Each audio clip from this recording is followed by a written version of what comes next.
Welcome back to another segment of Behind the Scenes of the Waltons. Today I'm taking more of your questions in another segment of Ask Judy. If you're enjoying these, please do hit like and subscribe. This question is from Johnny Dimsdale, who said, "Love your channel, thank you. How far was it to the Walton House exterior from the sound stage? And was it walkable?" Yes, totally walkable. And often that's what we did unless we needed our vehicle down there for some reason. Sometimes we drove, but it was mostly just to have the vehicle nearby so we could pop out for lunch or go home at the end of the day. So it was, I'd say it was like a 3 or 4, maybe 5 minute walk. It was pretty simple. We were towards the back of all the sound stages, in the last row. So there were, 29, 30 sound stages or something like that. So we were 26. So it was the final row. And from that towards the back lot, we went through Midwest Street, which is where, we shot Boatwright College and Curt and Mary Ellen's house. And I think we shot Charlottesville there, and the schoolhouse that doubled as the church sometimes, the sort of central gazebo park thing. So a lot of locations there. Then you continued through there and you went through some sort of western towns and things like that, and then continued on and you got to the back lot. So it wasn't a terribly long walk. And then you said, would you ever shoot at both places in the same day? Absolutely. That would happen. And did they bring portable dressing rooms? Yes. So they would have like a little sort of a vehicle that was like just a towing vehicle, and they would hook up the dressing rooms, and they'd move the dressing rooms down. They would move some of the work equipment, things that weren't their own trucks. They'd take the trucks down. They would also hook up a bunch of the lights sometimes and pull the lights down, or the electricians would walk some of the big lights down there. So all of that sort of thing happened. So it was definitely a little bit of a circus parade heading down to the back lot. Or if we'd started on the back lot and then we were going up to the sound stages, it would just happen in reverse.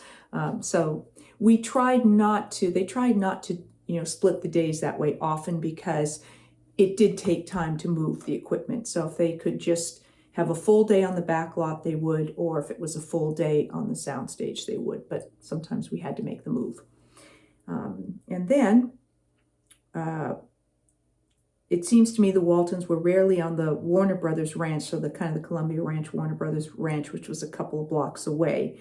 Though I believe the Baldwin sisters' house was there. Yes, it was. So we would shoot exterior of the Baldwin's house. In light of it being recently demolished and all those classic TV homes, do you have any thoughts or experience there? I didn't film there a lot. Our last reunion movie, they had moved the exterior of the house to that lot, and we did shoot there for the last of the reunion movies in terms of the exteriors, but we still shot on our sounds, not our same sound stages, but we shot on sound stages at the main Warner Brothers lot. So there were occasionally things that were filmed over at that ranch facility.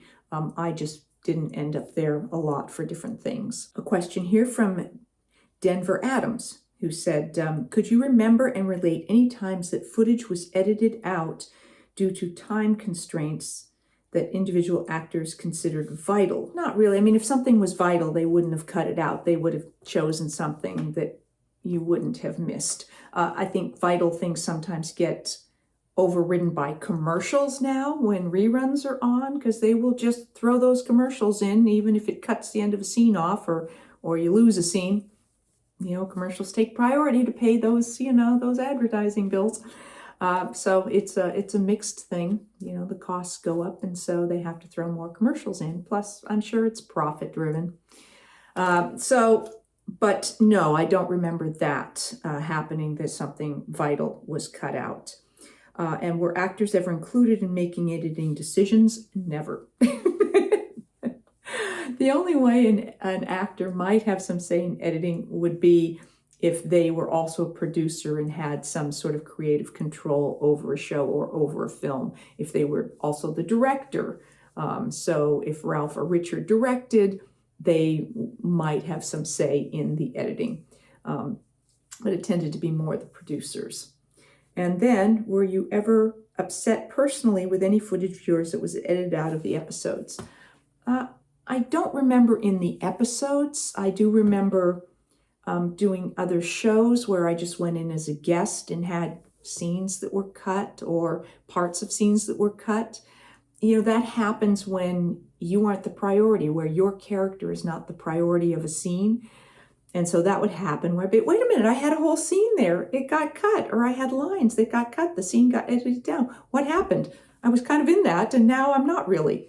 So those things do happen, and I'm sure it does come down to that, what is critical when they get into the final edit. You like to just, you can't go with, well, my performance wasn't good, and so they cut it because they didn't like it. That'll make you crazy. So you just have to make the assumption that decisions were made for what needed to be there for the telling of the story. A question from Mary Kay Bettina said she wasn't sure if this question has been asked before, but Pam Polifroni was the casting director for the Waltons. I just learned she was also the casting director for Gunsmoke. Can you discuss how she went about securing extras like the kids in the school scenes and the people in the church scenes? Typically, extras were not chosen by the casting director. That would be sort of up to the assistant director to make sure that they gathered enough extras. So they had extras that we used a lot. So they had their sort of go-to list of townspeople. We've talked about certain townspeople and that we saw on a regular basis. And we would usually, our stand-ins would also serve as background extras for those sorts of scenes because they were there anyway. So they just put them in wardrobe, and they would also often be present in those scenes, or some, they might play a cashier in a store, or, a server, or a waitress, or things like that, the dewdrop.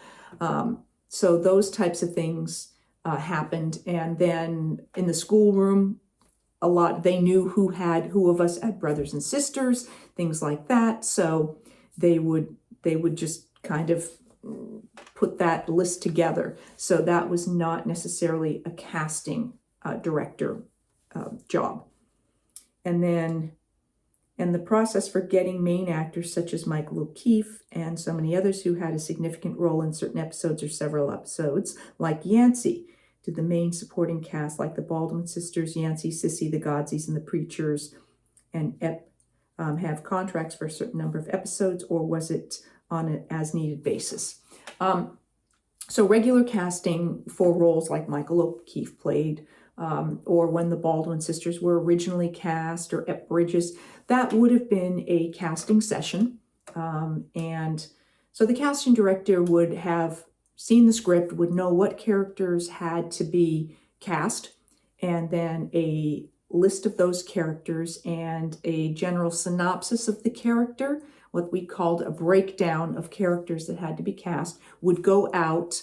There was a service that anything that was casting, there was a breakdown service, and all of the agents get those listings of what is being cast. And then they would submit clients that they felt were right for the roles. The casting director would review all of that and pull together an initial set of actors to be auditioned. If the producers had somebody in particular, or the producers might look at some of the initial concepts and then say yes, no to who they wanted to see. But generally, there weren't that many actors who were seen for any given role. There might be 5 or 6. I certainly found that when I auditioned for certain shows, that there might really be only 5 or 6 people that were in that. If it was a larger role, and particularly if they didn't find what they were looking for, then they might have another round of auditions and hone in. So it kind of all worked like that. In terms of like the contracts, I'm not exactly sure with some of the real recurring roles like Ike Godsey and Corbeth, whether they had negotiated a per episode deal for however many episodes they did, or whether it was on a weekly or a daily rate. I really don't know. If I have an opportunity to ask someone, like I don't know what Leslie Winston's contract was, so maybe I can ask her if she was guaranteed a certain number of episodes per season. And then if they wanted more, then they would, contact her. I know when I worked and did some recurring work on a show, Beggars and Choosers, I didn't have any kind of a ongoing contract because my character may or may not come back. I was a lawyer. And so if I did appear, my agent would contact me and say, oh, they're checking for your availability to do another episode, and these are the dates. And if, I was available, then it would be negotiated, because with a show like that, sometimes you have a daily rate and sometimes you have a weekly rate. So it just depended on how many days you were working. And that was how I found it worked for me. Some shows it is that a character might have a guarantee of a certain number of episodes that they're paid for.